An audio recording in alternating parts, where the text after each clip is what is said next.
Good morning, everyone, or afternoon, depending on when you're watching this. It's Emma and Dawn with my Oviedo Chatty chicks.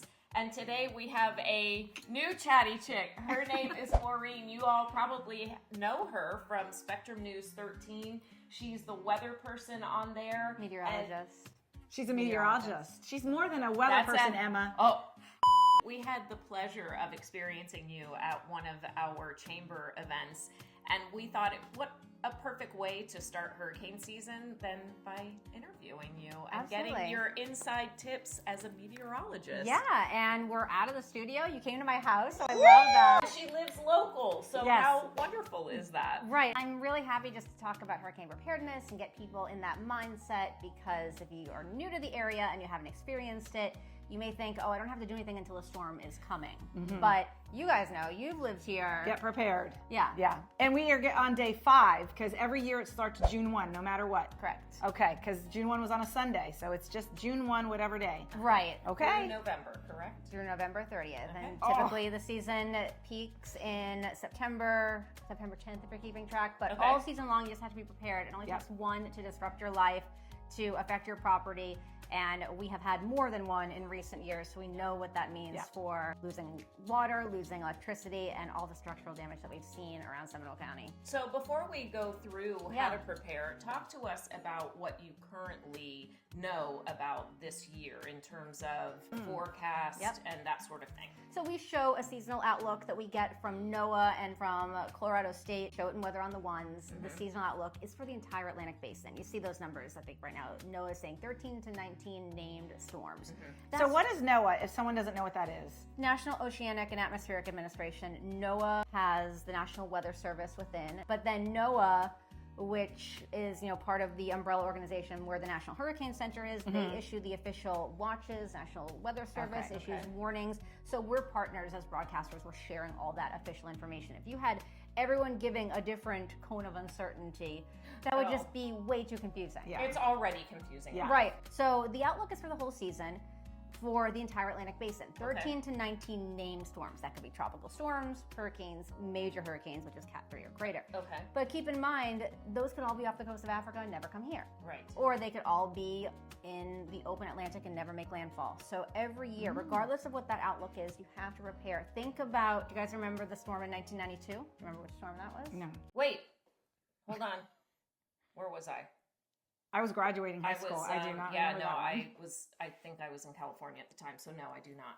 I was a kid watching the Weather Channel in Massachusetts growing up, but we went through all of June without a storm, all of July without a storm, and most of August. And people were thinking, we haven't even had the A storm yet, so it's a quiet season. And then it was Andrew.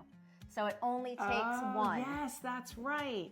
And that's a situation that we were able to learn from and improve. Oftentimes in disaster management, takes a bad event to provide learning opportunities to be better for the next one. So I use Andrew as an example, just that we didn't have any storms for June, July. People are thinking, oh, it's quiet. It only takes one. Yeah. And just to have And that one big one. Yeah, that one storm. And that's another thing we also say is there's no such thing as just a tropical storm or just a Category 1, because you can still get a lot of rain, a lot of flooding, and the impacts can be the same. Yeah. What's interesting, you'll notice she mentioned that she knew about the storms in 92 because she wanted to be a meteorologist when she was how old? I probably birthed, but definitely. But you don't remember that far back, so 4 years old. Hurricane Gloria, which was a storm in the Northeast. I love it. But the other part of it was, so there was a big hurricane when I was a kid, but also we had to watch the news every night at my house growing up. My parents will be doing it tonight. They still are very avid local news consumers in Boston. So we have some hurricane preparedness stuff here to show. I'll move out of the way over here. My husband picked this out last year on Prime Day. It's basically a big... Our umbrellas. Those are good for hurricane prep too, though, because you want to have umbrellas.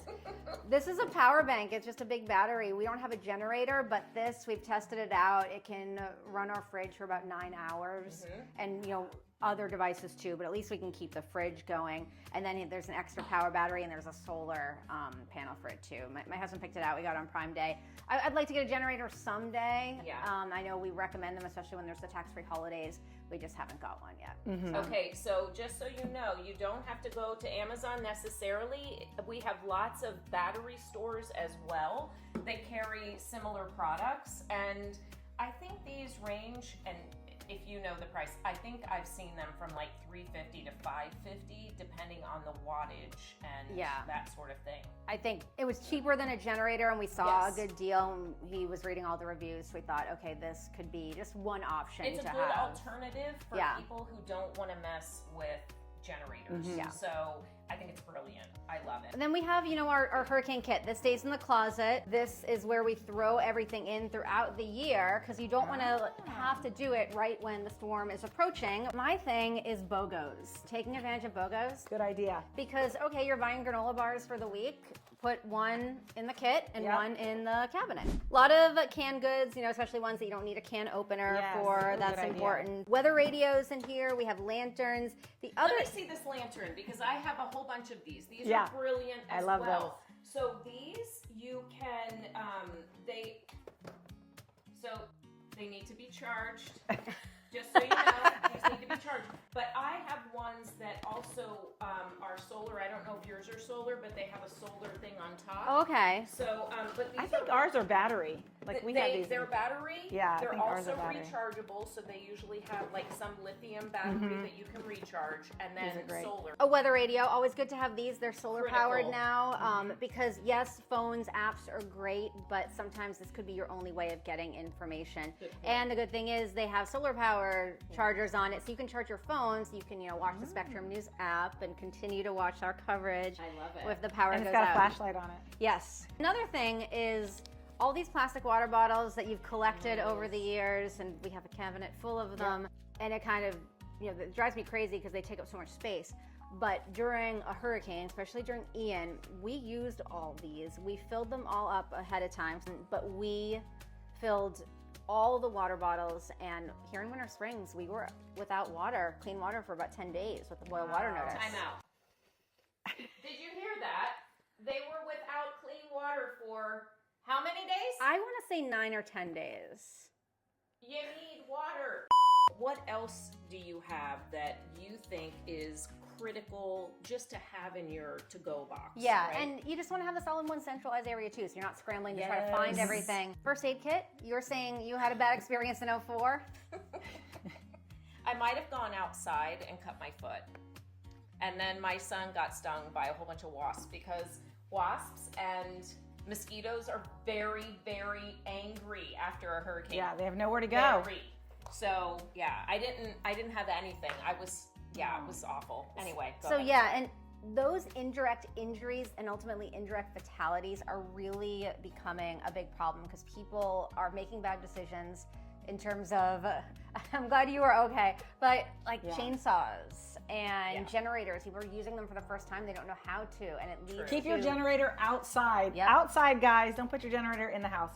I know that sounds so silly, but you have to keep it so many feet away from your house. Yeah, there's ways that you're supposed to use it safely and practice before a storm happens. In addition to first aid supplies, I have a ham radio. I'm a ham radio operator. This is just another way to be informed.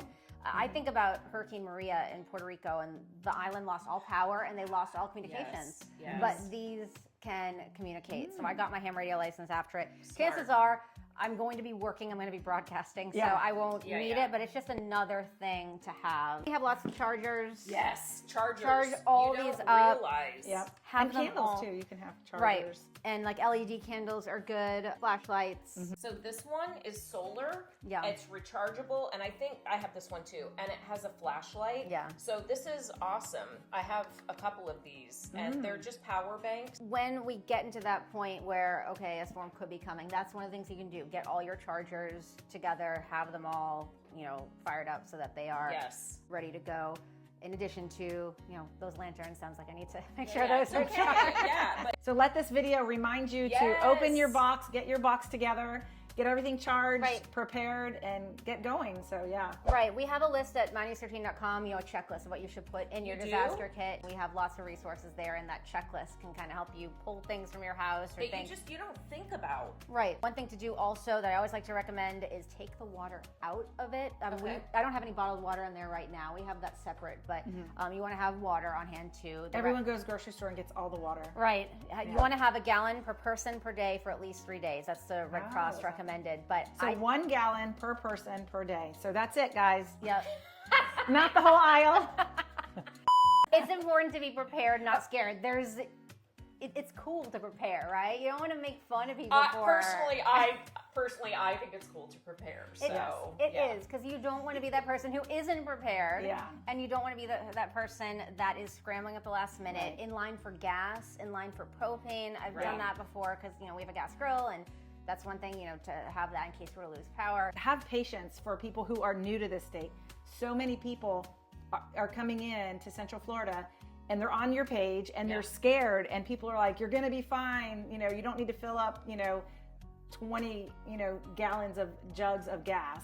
But people are scared, so encourage them, not scare them. Yeah, and one other thing that I'm thinking of, since this is the community page, and Oviedo, Winter Spring, Seminole County, get to know your neighbors, because that can help with resiliency too, helping each other out before, during, and after the storm. I grew up in a neighborhood where we knew everyone on our street. Yeah. It's really not that way now. People go into their house and they may not know all their neighbors, but that's how you can bounce back quick if you need help. I think that's a beautiful way to end the segment. I really do. And on your page, a lot of it, people do come together. They come together and they are very helpful. You have the snide remarks every now and then, but it is so cool to read, and people do come together, and for the most part, they help everybody in the community. So they do. Really nice. And we live in an amazing community. Yeah, of course. And I literally am so happy that you're part of it. Thank you. I love getting to hang out with you guys, and we can do this anytime. I love it. Yes. Thank you, Maureen. Thank you. I'm so We're going to be here glad. during the next hurricane. Can we eat need one of one these? We're going to eat all of one.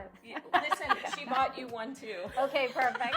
So don't Definitely. forget, watch Spectrum News 13, weather on the ones, hurricane at 51 past the hour. Yep, we'll do the tropical update then, but I'm on every weekday morning starting at 5:01 a.m. for weather on the ones. Thank you. Thank you. Thanks. This was fun.